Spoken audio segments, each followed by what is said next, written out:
तारीख थी 6 अगस्त 1945। जापान के हिरोशिमा में एक नॉर्मल सुबह की तरह दिन शुरू हुआ। लोग काम पर जा रहे थे, बच्चे सड़कों पर खेल रहे थे और शहर में रौनक थी। लेकिन कुछ ही पलों में सब कुछ हमेशा के लिए बदल गया।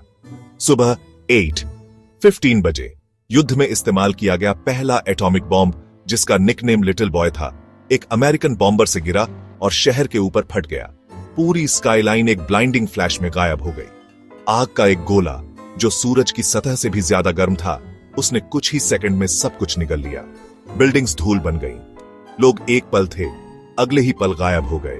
जो इनिशियल ब्लास्ट में बच गए, उन्हें एक और बुरे सपने का सामना करना पड़ा। एक पावरफुल शॉकवेव ने जो कुछ बचा था उसे फ्लैट कर दिया और फिर रेडियो एक्टिव काली बारिश हुई। कई दिनों तक आग लगी रही। शहर पहचान में नहीं आ रहा था, एक बंजर जमीन बन गया था। उस एक पल में लगभग 70,000 लोग तुरंत मर गए। हजारों और लोगों को जलने, चोटों और रेडिएशन सिकनेस का सामना करना पड़ा। लोग मलबा में अपने करीबियों को ढूंढ रहे थे, ऐसे नाम पुकार रहे थे जिनका फिर कभी जवाब नहीं मिला। सिर्फ 3 दिन बाद नागासाकी में यही बुरा सपना फिर से आया। एक और एटॉमिक बॉम्ब जो और भी ज्यादा पावरफुल था, उसने शहर को तबाह कर दिया। 1945 के आखिर तक दोनों शहरों में 200,000 से ज्यादा लोग अपनी जान गंवा चुके थे। ऐसा क्यों हुआ? दुनिया में युद्ध चल रहा था।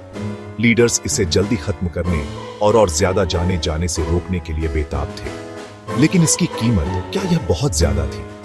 एटॉमिक बॉम्ब ने सिर्फ शहरों को तबाह नहीं किया, इसने न्यूक्लियर एज की शुरुआत की। एक ऐसा समय जब पूरी दुनिया को एक सिंगल डिसीजन से खतरा हो सकता था।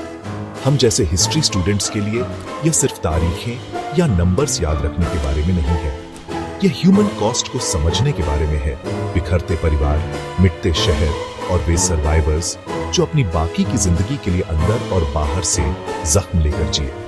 एटॉमिक बॉम्ब डिजास्टर हिस्ट्री की सबसे बड़ी त्रासदियों में से एक है, लेकिन यह एक वार्निंग भी है। यह हमें उस भयानक ताकत की याद दिलाता है जो इंसानियत के पास है, और हमारी जिम्मेदारी कि ऐसा कुछ भी दोबारा कभी ना हो। याद रखना, हिस्ट्री सिर्फ पास्ट की कहानियां नहीं है, यह हमारे फ्यूचर के लिए सबक है।